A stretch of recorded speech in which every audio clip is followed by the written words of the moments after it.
अत तृतीयाष्टः तृतीयप्रश्नप्रारम्भः। ॐ प्रत्युष्टगं रक्षः प्रत्युष्टा अरातयगित्याह रक्षसामपहत्यै अग्नेर्वस्ते जिष्ठेन तेजसा निष्टपामीत्याहमेध्यत्वाय सृचः सम्मार्ष्टि स्रुवमग्रे पुमागुं समेवाभ्यः सद्दिश्यति मिथुनत्वाय अथ जुहूम् अथोपहृतम् अथ ध्रुवाम् असौ वै जुहोः अन्तरिक्षमुपभृत् पृथिवी ध्रुवा इमे वै लोकाः सृचः वृष्टिः सम्मार्जनानि वृष्टिर्वा इमान् लोकाननुपूर्वम् कल्पयति ते ततः क्लृप्ताः समेधन्ते स्मा इमे लोकाः प्रजया पशुभिः य एवं वेद यदि कामयेत वर्षुकः पर्जन्यः स्यादिति अग्रतः संव्रज्यात् वृष्टिमेव न यच्छति अवाचीनाग्राहि वृष्टिः यदि कामयेता वर्षुकः स्यादिति मूलतः संव्रज्यात् वृष्टिमेवोद्यच्छति तदुवा आहुः अग्रत एवोपरिष्टात् संव्रज्यात् मूलतोऽधस्तात् तदनुपूर्वम् कल्पते वर्षुको भवतीति प्राचीमभ्याकारम् अग्रैरन्तरतः एवमिव ह्यन्न मद्यते अथो अग्राद्वा ओषधीनामूर्जम् प्रजा उपजीवन्ति ऊर्ज एवान्नाद्यस्यावरुध्यै अधस्तात् प्रतीचीम् दण्डमुत्तमतः मूलेन मूलम् प्रतिष्ठित्यै तस्मादरत्नौ प्राञ्चुपरिष्टाल्लोमानि प्रत्यञ्चधस्तात् सुभ्येषा प्राणो वै स्रुवः जुहोर्दक्षिणो हस्तः उपभृत्सव्यः आत्मा ध्रुवा अन्नगुम् सम्मार्जनानि मुखतो वै प्राणोपानो भूत्वा आत्मानमन्नम् प्रविश्य बाह्यतस्तनुभगुम् शुभयति तस्मात् स्रुवमेवाग्रे सम्मार्ष्टि मुखतो हि प्राणोपानो भूत्वा आत्मानमन्नमाविशति तौ प्राणापानौ अव्यर्धुकः प्राणापानाभ्याम् भवति य एवम् वेद दिवः शिल्पमवततम् पृथिव्याः ककुभिः श्रितम् तेन वयगुम् सहस्रवलिशेन सपत्नम् नाशयामसि स्वाहेतुः सुक्सम्मार्जनान्यग्नौ प्रहरति आशो वै दर्भाः रूपमेवैषामेतन्महिमानम् व्याचष्टे अनुष्टुभच्चा आनुष्टुभः प्रजापतिः प्राजापत्यो वेदः वेदस्याग्रग्ः सुक्सम्मार्जनानि स्वेनैवैनानि छन्दसा स्वया देवतया समर्थयति अथो ऋग्वावयोषा दर्भो वृषा तन्मिथुनम् मिथुनमेवास्य तद्यज्ञे करोति प्रजननाय प्रजायते प्रजया पशुभिर्यजमानः तान्येके वृथैवापास्यन्ति तत्तथा न कार्यम् आरब्धस्य यज्ञयस्य कर्मणः सविदोहः यद्येनानि पशवोऽभितिष्ठेयुः न तत्पशुभ्यः कम् तद्भिर्मार्जयित्वोत्करेण्यस्येत् यद्वै यज्ञयस्य कर्मणोऽन्यत्राहुतेभ्यः सन्तिष्ठते उत्करो वावतस्य प्रतिष्ठा एतागुम् हि तस्मै प्रतिष्ठाम् देवाः समभरन् यदद्भिर्मार्जयति तेन शान्तम् यदुत्करेण्यस्यति प्रतिष्ठामेवैनानि तद्गमयति प्रतितिष्ठति प्रजया पशुभिर्यजमानः अथो स्तम्भस्य वा एतद्रूपम् यत्सृक्सम्मार्जनानि स्तम्भशो वा ओषधयः तासाञ्जरत्कक्षे पशवो न रमन्ते अप्रियो ह्येषाञ्जरत्कक्षः यावदप्रियो ह वै जरत्कक्षः पशूनाम् तावदप्रियः पशूनाम् भवति यस्यैतान्यन्यत्राग्नेर्दधति नवदाव्यासु वा ओषधीषु पशवो रमन्ते नवदावो ह्येषाम् प्रियः यावत्प्रियो ह वै नवदावः पशूनाम् तावत्प्रियः पशूनाम् भवति यस्यैतान्यग्नौ प्रहरन्ति तस्मादेतान्यग्नावेव प्रहरेत् यतरस्मिन् संवृज्यात् पशूनाम् धृत्ये यो भूतानामधिपतिः रुद्रस्तन्ति चरो वृषा पशूनस्माकम् माहि पुंसीः एतदस्तु हुतम् तव स्वाहेत्यग्निसम्मार्जनान्यग्नौ प्रहरति एषा वा एतेषाम् योनिः एषा प्रतिष्ठा स्वामेवैनानि योनिम् स्वाम् प्रतिष्ठाम् गमयति प्रतिष्ठति प्रजया पशुभिर्यजमानः अयज्ञो वा एषः यो पत्नीकः न प्रजाः प्रजायेरन् पत्न्यन्वास्ते यज्ञमेवाकः प्रजानाम् प्रजननाय यत्तिष्ठन्ति सन्नह्येत प्रियाम् ज्ञातिगुम् रुन्ध्यात् आसीना सन्नह्यते आसीना ह्येषा वीर्यम् करोति यत्पश्चात्प्राच्यन्वासीत अनया समदम् दधीत देवानाम् पत्न्या समदम् दधीत देशाद्दक्षिणत उदीच्यन्वास्ते आत्मनो गोपीथाय आशासानासौ मनसमित्याह मेध्यामेवैनाम् केवलीम् कृत्वा आशिषा समर्धयति अग्नेरणुमृता भूत्वा सन्नह्ये सुकृतायकमित्याह एतद्वै पत्न्यै व्रतोपनयनम् तेनैवैनाम् व्रतमुपनयति तस्मादाहुः यश्चैवम् वेद यश्च न योक्त्रमेव युते यमन्वास्ते तस्यामुष्मिन् लोके भवतीति योक्त्रेण यद्योक्त्रम् स योगः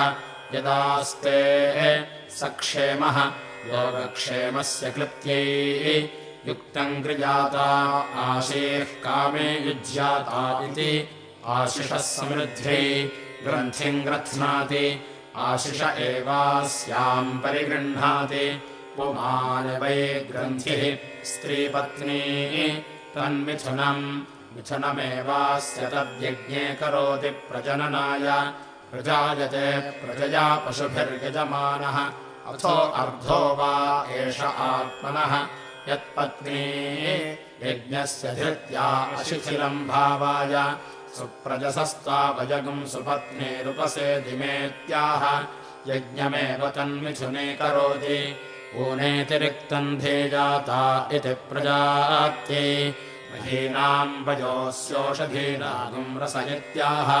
रूपमेवास्यैतन्महिमानम् व्याचष्टे तस्य ते क्षीयमाणस्य निर्वपामि देवयज्ञाया इत्याह आशिषमेवैतामाशास्ते घृतम् च वै मधु च प्रजापतिरासीत्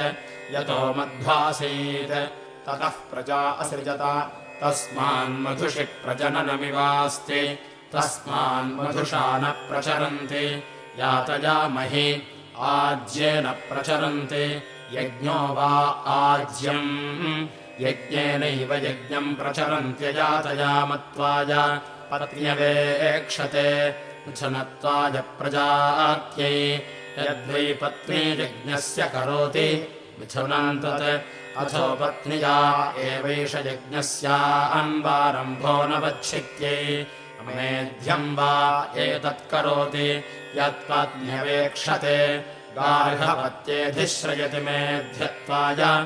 आहवनीयमभ्युद्रवति यज्ञस्य सन्तत्यै तेजोऽसि तेजोऽनुप्रेहीत्याह तेजो वा अग्निः तेज आज्यम् तेजसैव तेजः समर्धयति अग्निस्ते तेजो मा विनेदित्याहाहि गुंसायै स्फ्यस्य वर्त्मन् साधयति यज्ञस्य सन्तत्यै अग्नेर्जिह्वासि शुभोर्देवानामित्याह यथा यजुरेवैतत् धाम्ने धाम्ने देवेभ्यो यजुषे यजुषे भवेत्याह आशिषमेवैतामाशास्ते तद्वा अतः पवित्राभ्यामेवोत्पुनाति यजमानो वा आज्यम् प्राणापानौ पवित्रे यजमान एव प्राणापानो दधाति पुनराहारम् एवमिव हि प्राणापानौ सञ्चरतः शुक्रमसि ज्योतिरसि तेजोऽसीत्याह रूपमेवास्यैतन्महिमानम् व्याचष्टे त्रिर्यजुषा त्रय इमे लोकाः येषाम् लोकानामाप्त्यै त्रिः त्यावृद्धियज्ञः अथो मेध्यत्वाय अथाज्यवतीभ्यामपः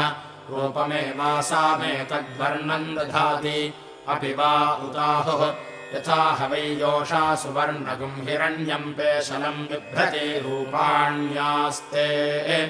एवमेता एतर्हीति आपो वै सर्वा देवताः एषा हि विश्वेषाम् देवानाम् तनोः यदाज्यम् तत्रोभयोर्मीमागुंसा जामिः स्यात् यद्यजुषाज्यम् यजुषाप उत्पुनीयात् छन्दसाप उत्पुनात्यजामित्वाय अथो मिथुनत्वाय सावित्र्यर्चा सवितृप्रसूतम् मे कर्मा सदिति सवितृप्रसूतमेवास्य कर्म भवति अच्छो गायत्र्या त्रिश्ववृद्धत्वाय अद्भिरेवोषधीः सन्नयति ओषधीभिः पशून् पशुभिर्यजमानम् शुक्रन्तो शुक्रायाम् ज्योतिस्त्वा ज्योतिष्यर्चिस्त्वार्चिषीत्याह सर्वत्वाय पर्याप्त्या अनन्तरायाय देवासुराः संयत्ता आसन् स एतमिन्द्र आज्यस्यावकाशमपश्यत् तेनावैक्षत ततो देवा अभवन् परासुराः य एवम् विद्वानाज्यमवेक्षते भवत्यात्मना परास्य भ्रातृव्यो भवति ब्रह्मवादिनो वदन्ति यदाज्येनान्यानि हवेगश्यभिघारयति अथ केनाज्यमिति सत्येनेति ब्रूयात् चक्षुर्वै सत्यम् सत्येनैवेनदभिघारयति ईश्वरो वा एषोऽन्धो भवितोः यश्चक्षुषाज्यमवेक्षते निमीव्यावेक्षेत दाधारात्मम् चक्षुः अभ्याज्यम् घारयति आज्यम् गृह्णाति छन्दागुंसि वा आज्यम् छन्दागस्येव प्रीणाति चतुर्जिह्वाम् गृह्णाति चतुष्पादः पशवः पशूनेवावरुन्धे अष्टावुपभृति अष्टाक्षरा गायत्री गायत्रः प्राणः प्राणमेव पशुषु दधाति चतुर्ध्रुवायाम् चतुष्पादः पशवः पशुष्वेवोपरिष्टात् प्रतितिष्ठति यजमानदेवत्या वै जुहोः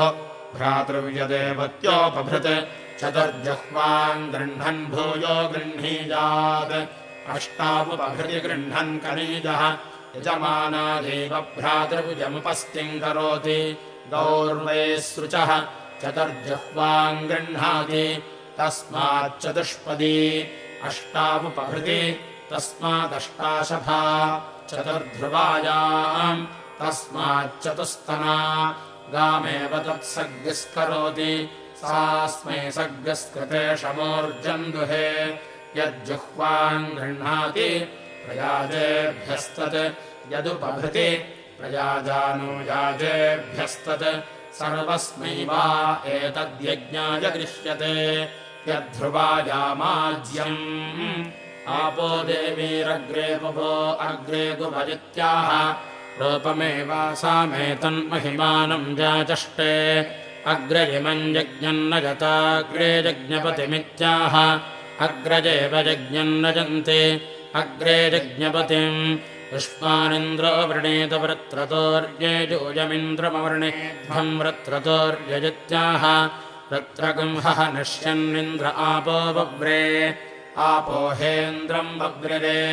साम्यामेवासामेतत्सामानम् व्याचष्टे प्रोक्षितास्थेत्याह तेनापः प्रोक्षिताः अग्निर्देवेभ्यो निलायत कृष्णो रूपम् कृत्वा स वनस्पतीन् प्राविशत् कृष्णोऽस्याखरेष्ठोऽग्नयेत्वा स्वाहेत्याह अग्नय एवैनञ्जुष्टम् करोति अथो अग्नेरेव मेधमवरुन्धे एदिरसि बर्हिषे त्वा स्वाहेत्याह प्रजा वै बर्हिः पृथिवी वेदिः प्रजा एव पृथिव्याम् प्रतिष्ठापयति बर्हिरसि सृभ्यस्त्वा स्वाहेत्याह प्रजा वै बर्हिः यजमानः शुचः यजमानमेव प्रजासु प्रतिष्ठापयति दिवे त्वान्तरिक्षाय त्वा पृथिव्यै त्वेति बर्हिरासाद्य प्रोक्षति येभ्य एवैनम् लोकेभ्यः प्रोक्षति अथ ततः सह सृजा पुरस्तात् प्रत्यञ्चम् ग्रन्थिम् प्रत्युक्षति प्रजा वै बर्हिः यथा सूर्त्यै काल आपः पुरस्ताद्यन्ति तादृगेव तत् स्वधा पितृभ्य इत्याह स्वधाकारो हि पितॄणाम् ऊर्ध्वबर्हिषद्भ्य इति दक्षिणायै श्रोणेरोत्तरस्यै निनजति सन्तत्यै मासा मे पितरो बर्हिषदः मासानेव प्रीणाति मासा वा ओषधेर्वर्धयन्ति मासाः पचन्ति समृद्ध्यै अनतिस्कन्दनः पर्जन्यो वर्षति यत्रैतदेवम् गृह्यते ऊर्जा पृथिवीम् गच्छतेत्याह पृथिव्यामेवोर्जम् दधाति तस्मात् पृथिव्या ऊर्जा भुञ्जते ग्रन्थिम् विस्रगम् सयति प्रजनयत्येव तत् ऊर्ध्वम् प्राञ्चमुद्गूढम् प्रत्यञ्चमायच्छति तस्मात् प्राचीनगुम् रेतोऽधीयते प्रतीचेः प्रजा जायन्ते विष्णोस्तूपोऽसीत्याह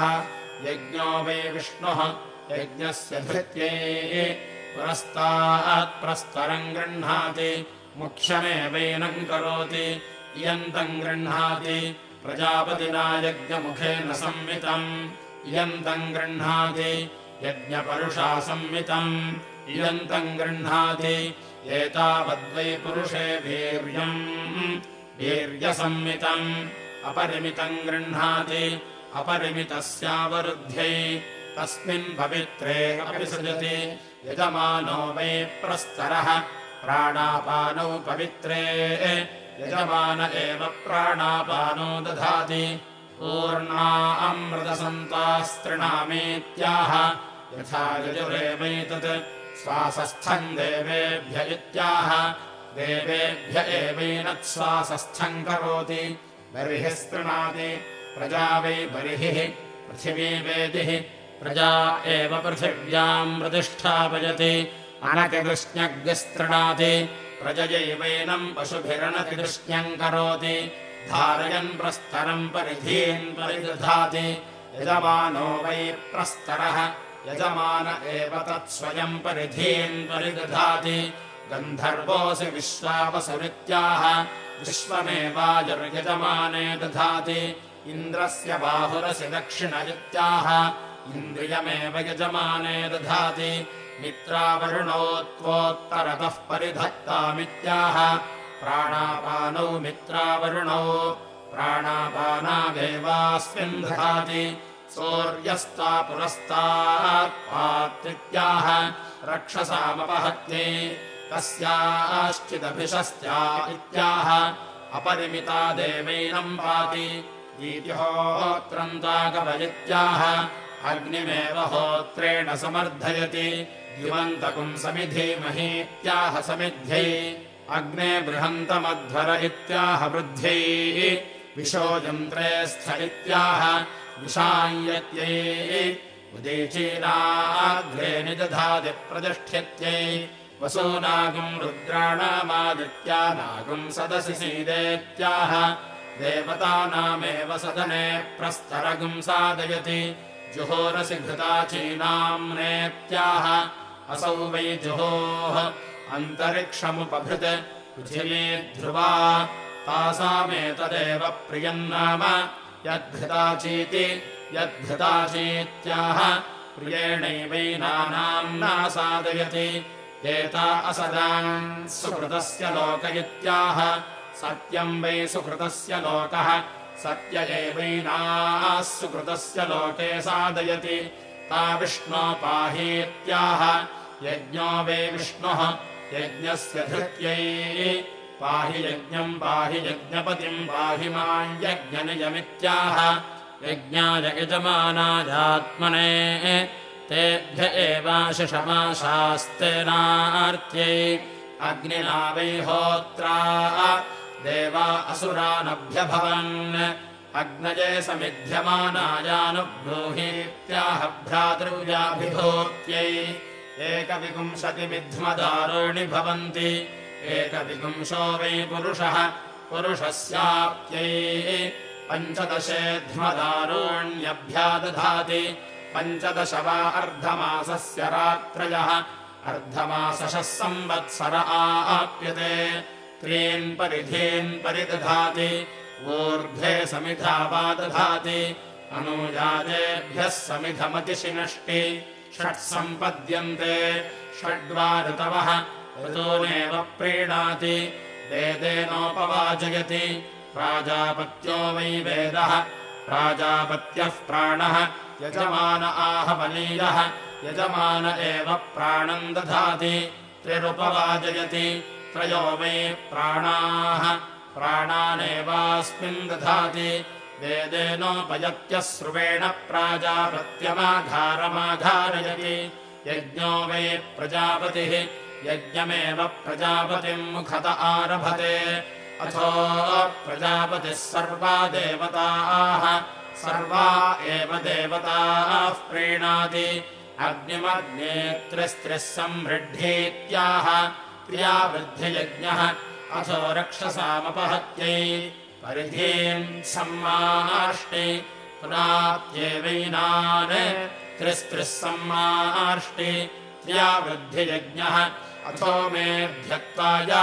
अथो एते वै देवाश्वाः देवाश्वानेव तत्सम्मार्ष्टि स्वर्गस्य लोकस्य समष्ट्यै आसीनोऽन्यमाघारमाघारयति तिष्ठन्नन्यम् यथा नो वारथम् वा युञ्जात् एवमेव तदद्धर्जरजज्ञम् जुनक्ति स्वर्गस्य लोकस्याभ्योऽभ्यै वहन्त्येनम् ग्राम्याः पशवः य एवम् वेद भुवनमसि विप्रथस्तेत्याह यज्ञो वै भुवनम् यज्ञदेव यजमानम् प्रजया पशुभिः प्रथयति अग्नेयष्टरिदन्नमयित्याह अग्निर्वै देवानाञ्यष्टाः य एव देवानाञ्यष्टाः तस्मा एव नमस्करोति जुह्वे ह्यग्निस्त्वाह्वयति देवयज्ञाया उपभृदे हि देवस्ता सविताह्वयति देवयज्ञाया इत्याह आषग्नेयी वै जुहोः सावित्र्युपभृत् ताभ्यामेवैने प्रसूत आदत्ते अग्ना विष्णो वा वामवक्रमिषमित्याह अग्निः पुरस्तात् विष्णुर्यज्ञः पश्चात् ताभ्यामेव प्रतिप्रोच्यात्याक्रामति विजिहाथाम् मामासन्ताप्तमित्याहाहि गुंसायै लोकम् मे लोककृतो कृणुतमित्याह आशिषमेवैतामाशास्ते विष्णोस्थानमसीत्याह यज्ञो वै विष्णुः एतत् खलु वै देवानामपराजितमायतनम् यद्यज्ञः देवानामेवापराजित आयतने तिष्ठति इत इन्द्रो अकृणोद्वीर्याणीत्याह इन्द्रियमेव यजमाने दधाति समारभ्योर्ध्वो अध्वरोति विस्पृशमित्याह वृद्ध्यै आघारमाघार्यमाणमनुसमारभ्य एतस्मिन् काले देवाः सुवर्गम् लोकमायन् साक्षादेव यजमानः सुवर्गम् लोकमेति अथो समृद्धेनैव यज्ञेन यजमानः सुवर्गम् लोकमेति अहृतो यज्ञो यज्ञपतेरित्याहानार्त्यै इन्द्राभान् स्वाहेत्याह इन्द्रियमेव यजमाने दधाति बृहद्भा इत्याह स्वर्गो वै लोको बृहद्भाः स्वर्गस्य लोकस्य समष्ट्यै यजमानदेवत्या वै जुहोः भ्रातृव्यदेवत्यो बभृत् प्राण आघारः यत्सर्गस्पर्शयेत् भ्रातृव्येस्य प्राणम् दध्यात् असर्गस्पर्शयन्नत्याक्रामति यजमान एव प्राणम् दधाति पाहि माग्ने दुश्चरिता दामा सुचरिते भजेत्याह अग्निर्वावपवित्रम् रजयामृतम् दुश्चरितम् रजकर्मगम् सत्यगम् सुचरितम् अग्निरेवैनम् रजनादनृतात् दुश्चरितात् पाति ऋजुकर्मे सत्ये सुचरिते भजति तस्मादेवमाशास्ते आत्मनो गोपीठाय शिरो वा एतद्यज्ञस्य यदाघारः आत्मा ध्रुवा आघारमाघार्यध्रुवागम् समनक्ति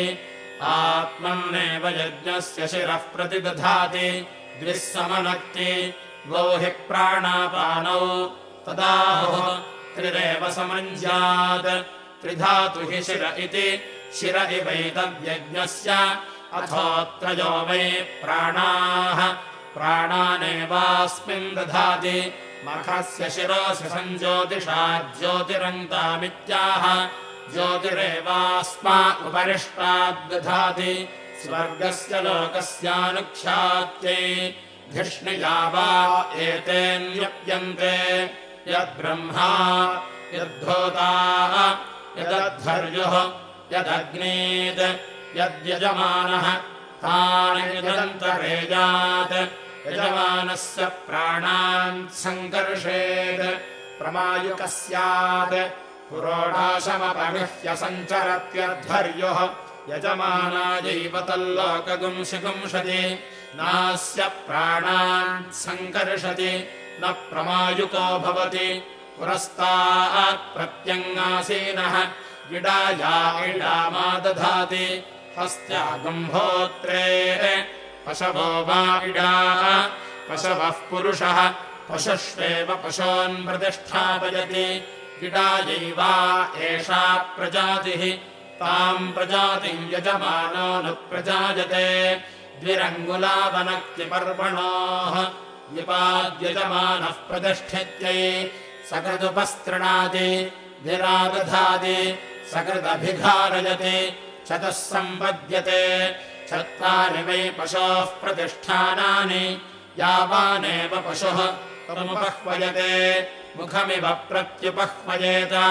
सम्मुखानेव पशूनुपह्वयते पशवो वा इडा तस्मात् सान्वारभ्य अध्वर्युणा च यजमानेन च उपहूतः पशुमानसानीत्याह उपाह्येनौह्वयते होता इडायै देवतानामुपहरे उपहूतः पशुमान् भवति य एवम् वेद याम् वै हस्त्यामिडामा दधाति वाचः सा भागधेयम् यामुपह्वयते प्राणानागुंसा वाचम् चैव प्राणागश्चावरुन्धे अथवा एतह्युपहूतायामिडायाम् पुरोडाशस्यैव बर्हिषतो मीमागुंसा यजमानम् देवा अब्रुवन् हविर्नो निर्वपेति नाहमभागो निर्वप्स्यामीत्यब्रवीत् न मया भागजानुवक्ष्यथेति वागब्रवीत् नाहमभागा पुरोऽनुवाक्या भविष्यामीति पुरोऽनुवाक्या नाहमभागा याज्या भविष्यामीति याज्या न मया भागेन वषट्करिष्यथेति वषट्कारः यद्यजमानभागम् निधाय पुरोडाशम् बर्हिषधम् करोति तानेव तद्भागिनः करोति चतुर्धा करोति चतस्रो दिशः दिक्ष्वेव प्रतितिष्ठति बर्हिषदम् करोति यजमानो वै पुरोडाशः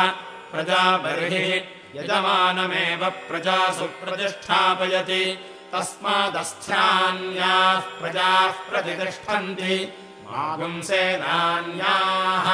अथो खल्वाहुः दक्षिणा वा एताः विर्यज्ञस्यान्तर्वेद्यवरुध्यन्ते यत्पुरोडाशम् बर्हिषदम् करोतीति चतुर्धा करोति चत्वारो ह्येते हविर्यज्ञस्यर्त्युजः ब्रह्मा होताध्वर्युरग्नीत् तमभिरुषेत् इदम् ब्रह्मणः इदगुम् होतुः इदमध्वर्योः इदमग्नीध इति यथैवादः सौम्ये ध्वरे आदेशभृत्यभ्यो दक्षिणानीयन्ते तादृगेव तद् अग्निधे प्रथमया दधाति अग्निमुखात्यग्निः अग्निमुखामेवर्धिम् यजमानरुध्नोति सकदुपस्तेर्यद्विरादधते उपस्तेर्यद्विरभिघारयति षट्सम्पद्यन्ते षड्वा ऋतवः ऋतोनेव प्रीणाति वेदेन ब्रह्मणे ब्रह्मभागम् परिहरति प्राजापत्यो वै वेदः प्राजापत्यो ब्रह्मा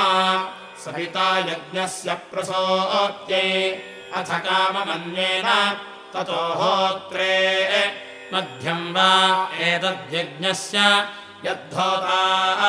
मध्यत एव यज्ञम् प्रीणाति अथाध्वर्यवे प्रतिष्ठा वा एषा यज्ञस्य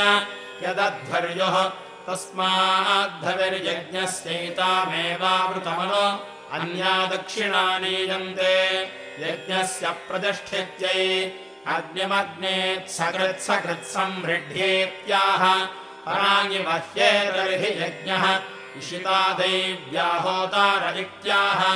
इषितगम् हि कर्म क्रियते भद्रवाच्याय प्रेषितो मानुषः सूक्तवाकाय सूक्ता ब्रूहीत्याह आशिषमेवैतामाशास्ते स्वगादैव्याहोतृभ्य इत्याह यज्ञमेव तत्स्वगा करोति स्वस्तिर्मानुषेभ्य इत्याह आशिषमेवैतामाशास्ते संयोर्ब्रूहीत्याह संयमेव बार्हस्पत्यम् भागधेयेन समर्थयति अथ सृचावनुष्टुभ्याम् वाजवतीभ्याम् व्यूहति प्रतिष्ठा वा अनुष्टुक् अन्नम् वाजः प्रतिष्ठित्यै अन्नाद्यस्यावरुद्ध्यै प्राचीञ्जुहोमोहति जातानेव भ्रातृव्यान् प्रणुदते प्रतीचीमुपभृतम् जनिष्यमाणानेव प्रतिनुदते सविशोच एवापोह्य सपत्नान् यजमानः अस्मिन् लोके प्रतिष्ठति द्वाभ्याम् द्विप्रतिष्ठो हि वसुभ्यस्त्वा रुद्रेभ्यस्त्वादित्येभ्यस्तेत्याह यथा यजुरेवैतत् सृक्षप्रस्तरमनक्ति इमे वै लोकाः सृचः यजमानः प्रस्तरः यजमानमेव तेजसानक्ति त्रेधानक्ति त्रय इमे लोकाः येभ्य एवैनम् लोकेभ्यो नक्ति अभिपूर्वमनक्ति अभिपूर्वमेव यजमानम् तेजसानक्ति अक्तगम् रिहाणा इत्याह तेजो वा आज्यम् यजमानः प्रस्तरः यजमानमेव तेजसानक्ति वियन्तु वय इत्याह वय एवैनम् कृत्वा सुवर्गम् लोकम् गमयति प्रजाम् योनिम्मा निर्मृक्षमित्याह प्रजायै गोपीठाय आप्यायन्तामाप ओषधय इत्याह आप एवौषधीराप्याययति मरुताम् पृषतयस्थेत्याह मरुतो वै वृष्ट्या ईशते वृष्टिमेवावरुन्धे दिवम् गच्छ ततो नो वृष्टिमेरयेत्याह वृष्टिर्वैद्योः वृष्टिमेवावरुन्धे यावद्वा अध्वर्युः प्रस्तरम् प्रहरति तावदस्याजुर्मीयते आयुष्पा अग्नेस्याजुर्मे पाहीत्याह आयुरेवात्मन् धत्ते यावद्वा अध्वर्युः प्रस्तरम् प्रहरति तावदस्य चक्षुर्मीयते चक्षुष्पा अग्नेस चक्षुर्मे पाहीत्याह चक्षुरेवात्मन् धत्ते ध्रुवासीत्याह प्रतिष्ठित्यै यम् परिधिम् पर्यधत्सा इत्याह यथा यजुरेवैतत् अग्ने देवपणिभिर्बीयमान इत्याह अग्नय एवैनम् जुष्टम् करोति तन्त एतमनुजोषम् भरामीत्याह स जातानेवास्मा अनुतान् करोति ने देशत्वदपचेतजाता इत्याहानुख्यात्यै यज्ञस्य पाठ उपसमितमित्याह भोमानमेवोपैति परिधीन् प्रहरति यज्ञस्य समिष्ट्यै सृचौ सम्प्रस्रावयति यदेव तत्र क्रूराम् तत्तेन शमयति जुह्वामुपभृतम् यजमानदेवत्या वै जुहोः भ्रातृव्यदेवत्योपभृत् यजमानायैव भ्रातृव्यमुपस्थितिम् करोति सर्गस्रावभागास्थेत्याह वसवो वै रुद्र आदित्याः सर्गस्रावभागाः तेषाम् तद्भागधेयम् तानेव तेन प्रीणाति वैश्वदेव्यर्चा एते हि विश्वे देवाः त्रिष्टुग्भवति इन्द्रियम् वै त्रिष्टुग् इन्द्रियमेव यजमाने दधाति अग्नेर्वामपन्नगृहस्य सदसि सादयामीत्याह इयम् वा अग्निरपन्नगृहः अस्या एवैने सदने सादयति सुम्नाय सुम्निने सुम्ने माधत्तमित्याह प्रजा वै पशवः सुम्नम् प्रजामेव पशूनात्मम् धत्ते धुर्धुर्यौपातमित्याह जायापत्योर्गोपीठाय अग्ने दब्धायोषीततनो इत्याह यथा यजुरेवैतत् पाहि माव्यदिवः पाहि प्रसिद्ध्यै पाहि दुरिष्ट्यै पाहि दुरद्मन्यै पाहि दुष्करितादित्याह आशिषमेवैतामाशास्ते अविषन्नः पितम् कृणु सुषदायो निग्गस्वाहेतीध्मसंवृष्टनान्यन्वाहार्यपदनेभ्याधाय फलीकरणहोमम् जुहोति अतिरिक्तानि वा युग्मसंवृष्टनानि अतिरिक्ताः फलीकरणाः अतिरिक्तमाज्योच्छेषणम् अतिरिक्त एवातिरिक्तम् दधाति अथो अतिरिक्तेनैवातिरिक्तमाप्त्वावरुन्धे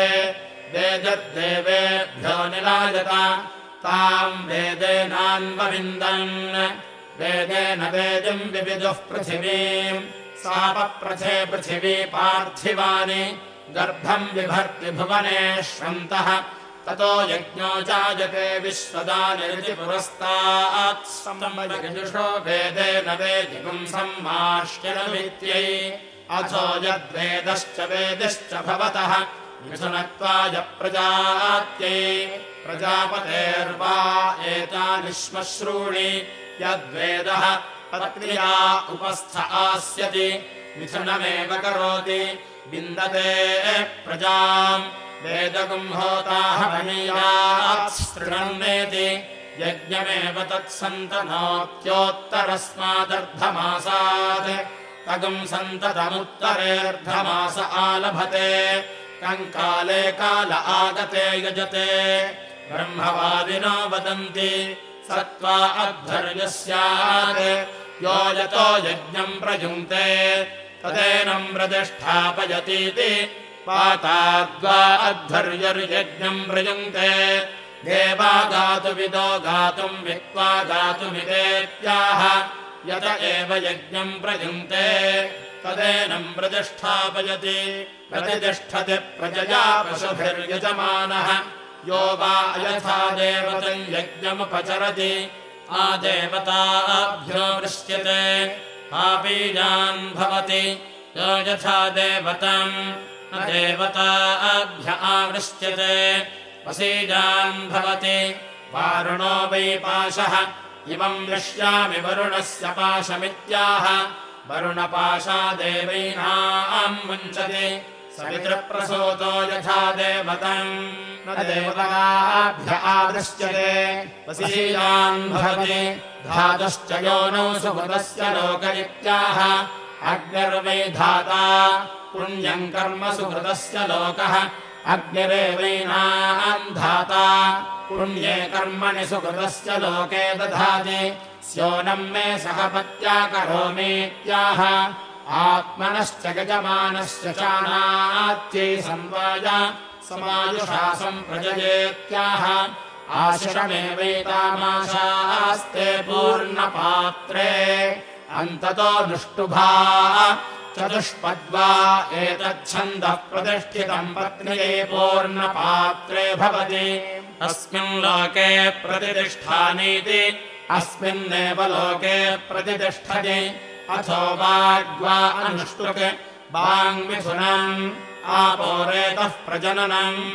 एतस्माद्वै मिथुनाद्विद्योतमानस्तनयन् वर्षति रेतः सिञ्चन् प्रजाः प्रजनयन् यद्वै यज्ञस्य ब्रह्मणा युज्यते ब्रह्मणा वै तस्य विमोकः अद्भिः शान्तिः विमुक्तम् वा एतर्हि योक्त्रम् ब्रह्मणा आदायैनत्पत्नी सहापौपगृह्णीते शान्त्यै अञ्जलौ पूर्णपात्रमानयति